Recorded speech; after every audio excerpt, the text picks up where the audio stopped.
knocking me down, but my heart keeps beating. If you know where you come from, you'll know where you're going. I know a brighter day will come. My lovely city became divided. Every bruise and every scar makes us who we are. We were brought up in a culture that valued story. Our stories deserve to be heard. Okay, what just happened? It's moving. My heart is singing. I believe it, yes, I believe it. They could not imagine existence without the buffalo. There's no gospel without the totality of African American culture.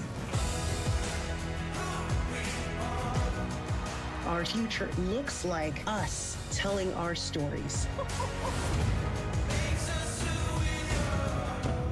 Wow. God, that's satisfying. Who we are. This is all miraculous to me. On Finding Your Roots, Queen Latifah. We are a very unique family. And actor Jeffrey Wright. There are shadows over a lot of the history in my family. Unexpected stories. So you have a recent white ancestor. I didn't know what we were. From a complicated world. Can you imagine having neighbors who used to own you? I feel these people. This is mind-blowing. Finding Your Roots. Tuesday at 8 on WOUB. Tonight on Newswatch, hundreds are still without power as severe heat makes its way to the region. Plus, a proposed amendment to protect abortion rights in Ohio heads to the November ballot. And UPS workers reach a tentative deal to avoid a strike. How could the deal affect shippers? Newswatch starts right now.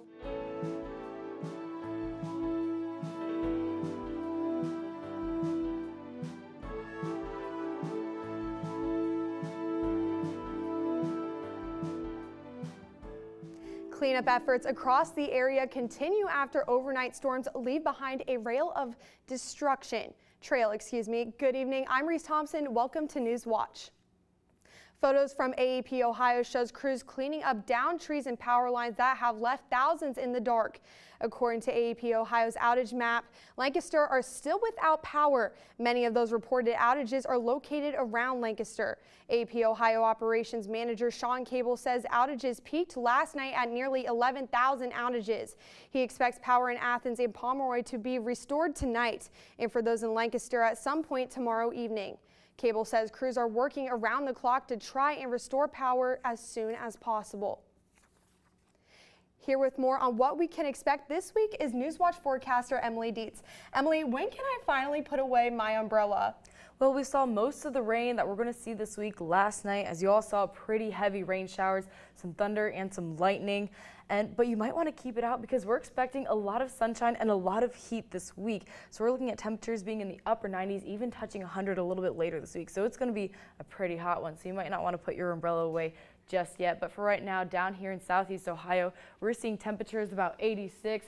Humidity's gone down ever so slightly, but we're not going to see too much change throughout the rest of this week. And right now we're seeing some clear skies as well. So right now weather's looking clear, and we're going to see trends similar to this moving throughout the week. Now last night we had a big storm system move through, and those storms started out very small in Indiana with a small surface low pressure. We had some relatively small storm cells that popped up, but as they continued to feed off the warm, humid air in Ohio, they continued to grow, and that created the storms that we saw last night. You know, down here in southeast Ohio and Athens, we started seeing some lightning around 10:30, and then 11 o'clock. There was a lot of wind, a lot of rain. We saw trash cans blowing down the street. It was absolutely crazy outside, but luckily that system is making its way away from us now, and we're just going to keep paying attention to a little bit of high pressure behind us, because while that's going to be clearing out some clouds, that's also going to allow for a lot of heat to be moving in later this week. We're already seeing temperatures across the central Great Plains start up into the mid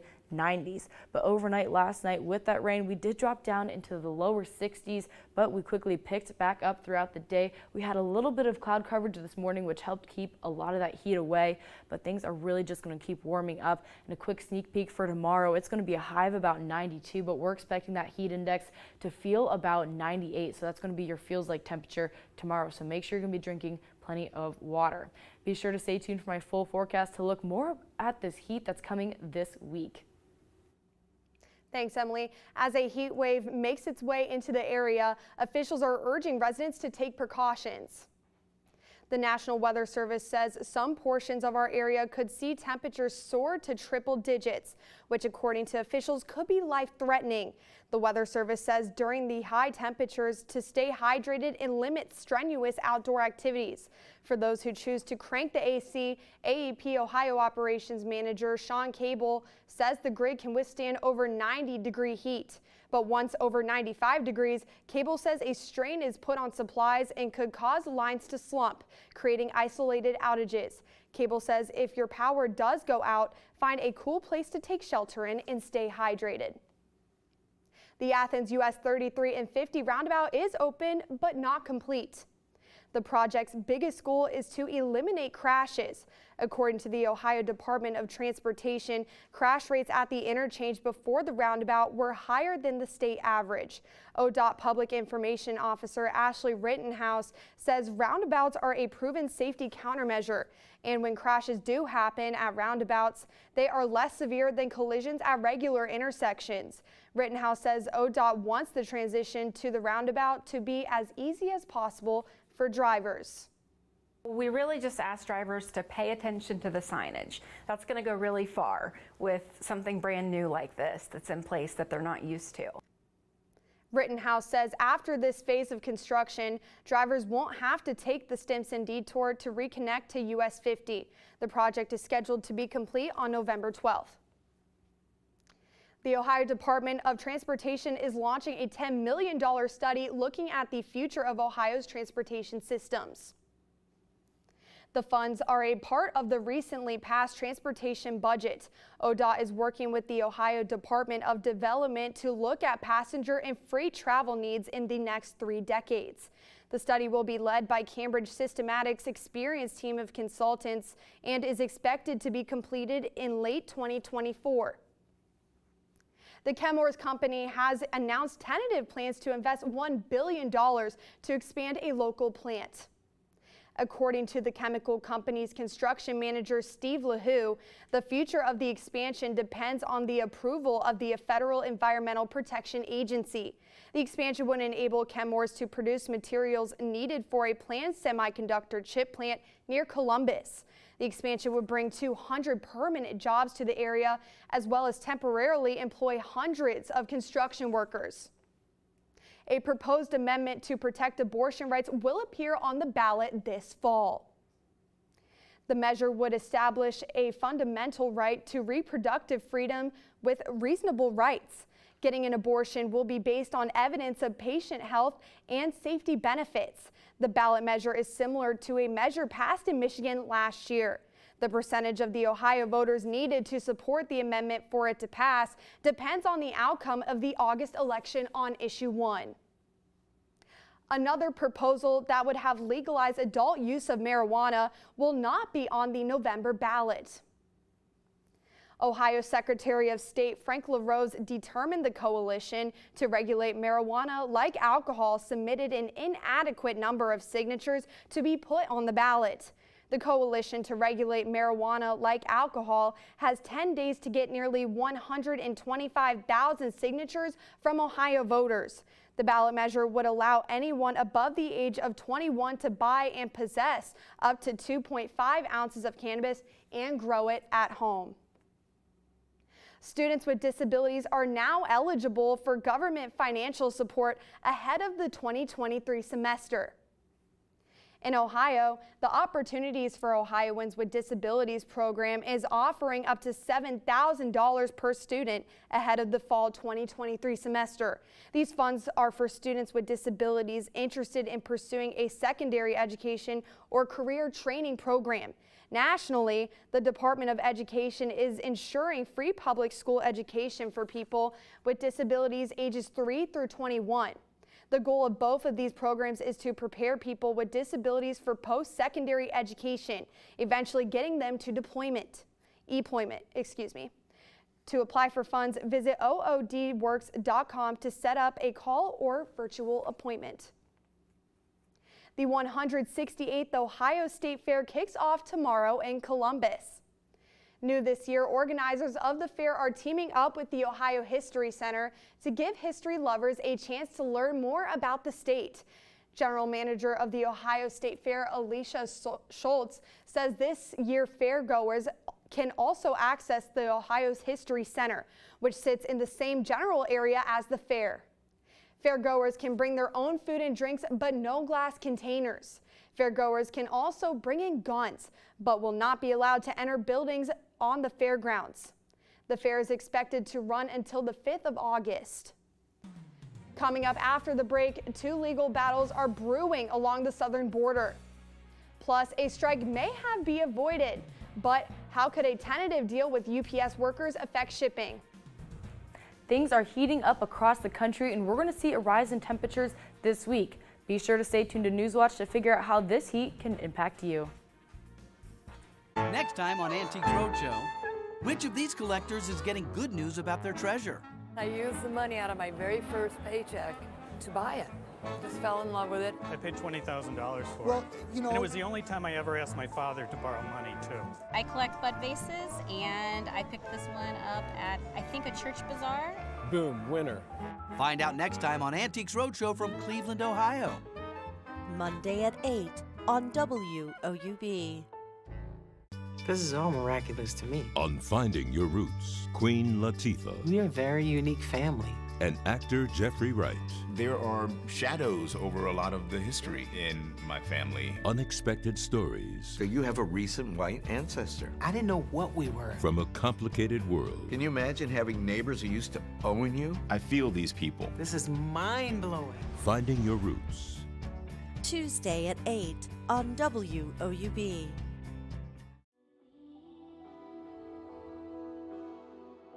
Teenage Z comes of age in her North Vietnamese community. A tender portrait of an indigenous girl stuck between tradition and modernity.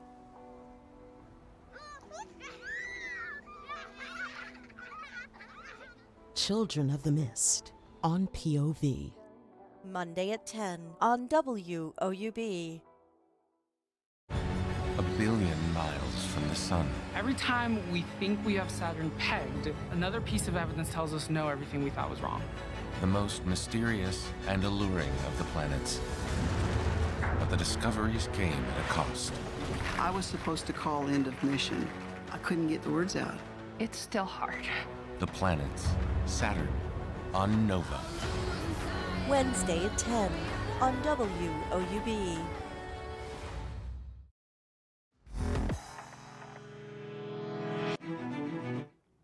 The battle over a controversial floating barrier at the southern border is heading to court.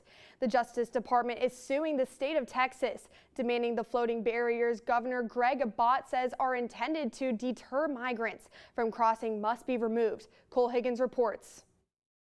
The showdown between Texas Governor Greg Abbott and the Department of Justice is heating up. They're using some obscure statute to try to stop us from continuing to deploy those buoys. The DOJ suing the state of Texas, demanding the state immediately remove a 1,000-foot buoy system and razor wire from the Rio Grande. It's a barrier system Governor Abbott says was put in place to deter migrants from crossing into his state. The argument, I guarantee you, will be made in federal court that the Biden administration has abandoned their role in securing the border, and the states had no alternative. The DOJ alleging the barrier violates the Rivers and Harbors Appropriation Act, which prohibits the creation of any obstruction not affirmatively authorized by Congress to the navigable capacity of any of the waters of the U.S. While the DOJ lawsuit doesn't mention the potential danger the buoy system poses to migrants, the White House is calling the tactic inhumane. Instead of coming to the table and trying to figure out a way to work together, he continues to do this really cruel, unjust, inhumane ways of moving forward. Magali Urbina owns a pecan orchard in Eagle Pass, Texas, along the Rio Grande. Now it just looks like a war zone. Urbina worries that while Abbott, Texas, and the DOJ spar in court, the toll on migrants who are continuing to cross the border will continue. They may drown, then they have to get to the concertina wire. They may get cut up. It's hot, and yes, I have seen people die from heat stroke on the property. Reporting for Newswatch, I'm Cole Higgins. Another battle is brewing along the southern border after the Biden administration says it will appeal a ruling that blocks its controversial asylum policy. This morning, a federal judge ruled against the policy, which forbids many migrants from applying for asylum if they pass through another country before entering the U.S. That goes against protocols that have been placed in place for decades. It's also a policy that does not have universal buy-in among President Biden's allies. Many Democratic lawmakers have spoken out against it. Federal courts previously barred similar policies the Trump administration tried to install. Administration officials insist their policies are different from Trump's, but so far the court system has not agreed with them. The Department of Education is investigating Harvard University's use of legacy admissions. A group called Lawyers for Civil Rights filed a lawsuit alleging the legacy applicants Harvard gives preferential treatment to are overwhelmingly white. The action prompted the Department of Education to open an investigation into whether Harvard's legacy preferences violate Title VI of the Civil Rights Act of 1964. That law prohibits discrimination based on race, color, or national origin. Harvard had not commented on the matter. More than 45 million people are under heat alerts from sea to shining sea, with temperatures forecast to be 15 degrees hotter than the average. This as dozens of wildfires rage across 10 states in the U.S. and people in the Midwest clean up after destructive storms. Ivan Rodriguez has the latest. Heavy machinery brought in to move massive chunks of debris after buildings have been reduced to rubble by a suspected tornado in Missouri. In Wisconsin, strong storms packing destructive winds ripped the roof off of a building, knocking out power for several thousand people. Meanwhile, extreme heat calling for extreme actions. A father smashing out a windshield in Texas, pulling his infant to safety through a hole in the glass after accidentally locking the keys inside with the baby. Over the next week, roughly 55 million will see triple-digit temperatures, and more than 85% of the U.S. population will experience heat above 90 degrees. But these high temps, it's just hard to breathe. This is hard to breathe, hard to take in. Extreme heat is expected to expand into the Midwest and Northeast, where many places aren't built to beat the heat. I think we're certainly more attuned to looking for those signs of heat illness and thinking about it more often. In Arizona, people enduring record-shattering triple-digit temperatures were forced from their homes by a new threat, a raging wildfire, one of nearly 40 that's burning in the U.S. It was really just grab valuables or whatever means the most for us. In Canada, there's nearly 1,100 wildfires burning, more than 650 considered to be out of control. And smoke from those fires has led to Chicago and Minneapolis being amongst the 10 most polluted cities globally. Reporting for Newswatch, I'm Ivan Rodriguez. Joining us again with more on the heat is forecaster Emily Dietz. Emily. Good evening. We are still going to continue to see things heat up. Even though it says it's 86 outside, it really feels like it's about 93. And we have clear skies, which is really allowing for a lot of that sunshine just to come right on in. And we saw a little bit of cloud coverage this morning, which helped keep some of that sun out and helped keep some of that heat away. But we're going to see an increase in temperatures. And today our high was about 88 with, once again, those partly sunny skies. Now, yesterday we had a lot of rain from a surface low pressure that has now moved over to the East Coast, taking all of that rain with it, and now we're seeing a little bit of high pressure over the area, and that's just going to make things even hotter since we won't be seeing any cloud coverage over the region for the next day or so. Now we're seeing temperatures all across the country heat up. We see things in the mid-90s, even into the hundreds, and we're going to expect to see these temperatures make their way out towards the east. Since a lot of the weather that we typically see in the Midwest and Great Plains region makes its way to the east, that's a pretty good indication of what we can expect. And by the end of this week, we'll be close to 100 degrees.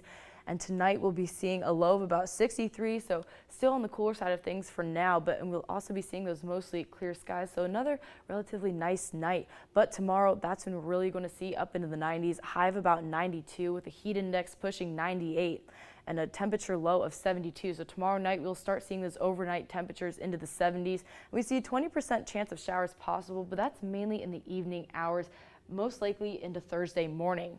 So tomorrow afternoon, if you're planning on getting outside at all, perhaps at the State Fair or the Jackson County Fair, that heat index is going to be close to 10, on the border of 9 and 10. So if you're outside, that UV index from 10 a.m. till 3 p.m. is going to be at its highest, and at about 3 p.m. that's when you'll see it go down to 9 and 8 and so on. So if you're outside, make sure you're taking frequent breaks inside and drinking plenty of water, because that sunshine is going to be out there. Now tomorrow we do have an enhanced risk for severe weather, mainly in the lower Michigan and northwest Ohio, as well as Indiana. And down here in southeast Ohio, for us, that just means we may be seeing some rain with a chance of thunder along with it. But that's really going to be in the morning time, since we have such a small low pressure system that's been developing. There's a very short warm front that's going to be pulling in some warm, moist air up from the south, and we're going to have some cool air coming in from the northwest that's going to help fuel some of these rain showers that we're going to expect to see. And so tomorrow night we'll see that make its way and really advance, and that's really going to cause a lot of chaos up to the north. But for us, we're really going to be seeing some of that rain Thursday morning, a lot of that impact going on. But for the rest of the day, it's going to be relatively clear as well. So that's going to be another hot day. And Friday, it's going to be sun shining and very hot. It's going to be about 97, and that heat index will definitely be into the hundreds. So be prepared for a hot week. It might even be a good idea to stay inside that day and maybe not even cool off in a pool, since things are going to be really hot. So make sure if you're planning on going outside at all this week, you're drinking plenty of water and staying safe. Thanks, Emily. UPS and the Teamsters Union have reached a tentative deal that could avoid a devastating strike at a crucial time for U.S. consumer spending. Karen Kafel looks at what's next and what's at stake. UPS and the Teamsters Union said they've reached a tentative deal on a new contract for about 330,000 UPS employees who prepared to walk out next week. This is good. This is a start. Those workers need to ratify the deal to avoid a work stoppage that would hit in the middle of the back-to-school shopping season, which the National Retail Federation estimates will generate $41.5 billion in spending. NRF says supply chain crises sparked by the COVID-19 pandemic prompted retailers to better anticipate disruptions. We're obviously in the middle of back to school. That product is on shelves and stocked already. Heading into holiday, we know retailers are already in a good place with inventory and thinking ahead. And consumers adapted too, starting shopping early to find deals to counter inflation and to get what they want. There's a lot of tools out there. We know consumers have become adept at using them, and retailers have certainly built in their own systems for communicating with their shoppers about what is available and when and how long it might take to get to them. UPS handled an average of 20.8 million domestic packages a day last year. Anderson Economic Group estimated a 10-day UPS strike would cost the U.S. economy $7.1 billion. While the Postal Service and FedEx and some other delivery channels may pick up some of the slack, there aren't enough options available to the businesses and consumers alike today to replace the volume that UPS handles. In Washington, I'm Karen Kafel. After the break, a new 1-minute video could save kids' lives. And to stay up to date on the latest from Newswatch, check us out on Instagram, Twitter, and YouTube. This is all miraculous to me. On Finding Your Roots, Queen Latifah. We are a very unique family. And actor Jeffrey Wright. There are shadows over a lot of the history in my family. Unexpected stories. So you have a recent white ancestor. I didn't know what we were. From a complicated world. Can you imagine having neighbors who used to own you? I feel these people. This is mind-blowing. Finding Your Roots. Tuesday at 8 on WOUB. Next time on The Great American Recipe. Prepare a dish that changed your life. If there's any day to bet on yourself, today's the day. I got this. I know I need a win. My heart is racing. This is the last time that we are all going to cook together. We really have become like family. It's time to announce the 3 home cooks who will compete in next week's finale.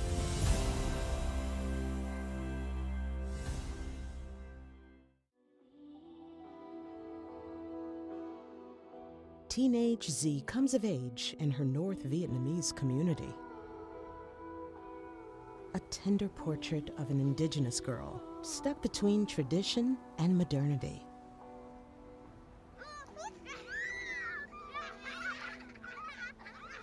Children of the Mist on POV. Monday at 10 on WOUB. The Animals with Cameras adventure continues in Australia. where some of the country's most iconic creatures take over filming. Now, the big test will be, what shots do we get? The footage could hold vital information for scientists trying to safeguard these animals. By getting video footage, we might be able to unravel this mystery and figure out what they're doing. Wednesday at 8 on WOUB.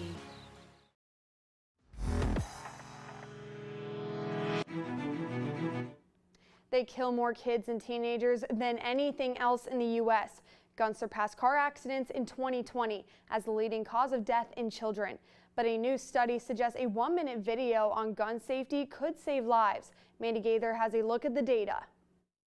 It can happen in a matter of moments. Little hands on a loaded gun can have deadly consequences. These are news stories we see all too often. Between 2015 and 2022, an analysis by Everytown for Gun Safety found at least 2,800 people were injured or killed in unintentional shootings by children in the U.S. But a new study published in JAMA Pediatrics found a 1-minute gun safety video lowered kids' unsafe behavior around guns. Researchers studied pairs of children between the ages of 8 and 12.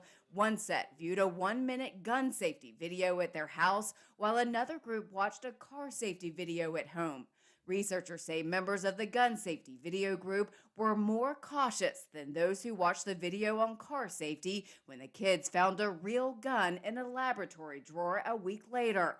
Health experts say learning about gun safety is important, and so is making sure firearms are always locked away and stored separately from ammunition. You don't want your 3-year-old or your curious 8-year-old or potentially a suicidal teenager, right, to have unauthorized access to loaded, unlocked guns in the home. For Health Minute, I'm Mandy Gaither.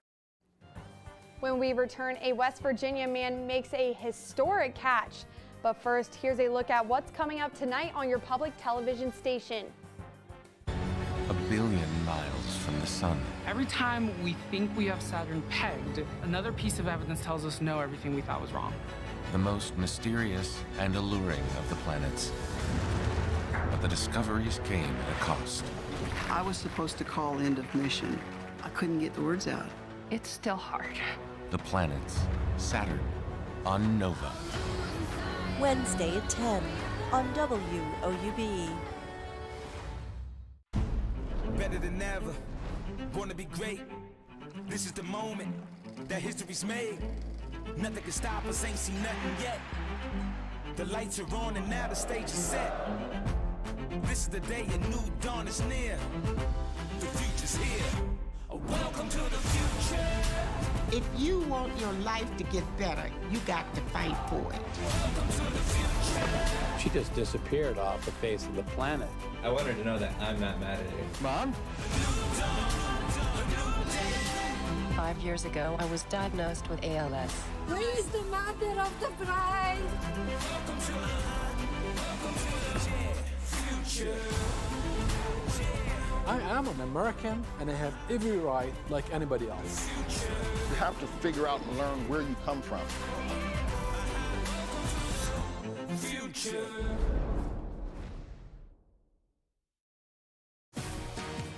The Animals with Cameras adventure continues in Australia, where some of the country's most iconic creatures take over filming. Now, the big test will be, what shots do we get? The footage could hold vital information for scientists trying to safeguard these animals. By getting video footage, we might be able to unravel this mystery and figure out what they're doing. Wednesday at 8 on WOUB.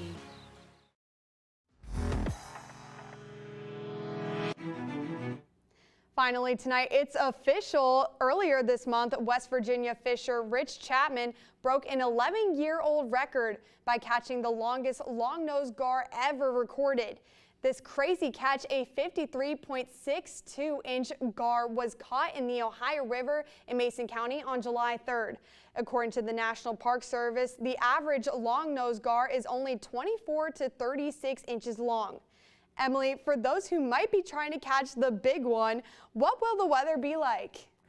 Well, you may have had your umbrellas out for rain last night, but you might want to keep them out for all the sun expected this week. Tonight we'll be seeing mostly clear skies with an overnight low of about 63, and tomorrow things are really going to be heating up. We'll see a high of about 92, and tomorrow night a low of 72, and that's going to be one of the first times in a while that we've seen an overnight low in the 70s, and that's going to sort of sustain throughout the week. And we see a 20% chance of showers possible, and that's mainly tomorrow evening. A lot of this system is going to stay up to the north in Michigan and northern Ohio, but we might be getting the edge of it with some showers and some possible thunderstorms as well, and that's going to be tomorrow night into Thursday morning. Now our 7-day outlook is showing some heat for the rest of this week. Friday, it's about 98 outside, and that heat index is going to be into the hundreds. So if you plan on going to a fair this week, the Jackson County or Ohio State Fair, you might want to look at some lemonade to counter that heat. Thanks, Emily. That does it for our broadcast this evening. Thanks for watching. For Emily Dietz, I'm Reese Thompson. Stay tuned for the PBS NewsHour coming up next. And remember, you can find the latest news anytime on WOUB.org or follow us on social media. Have a great night.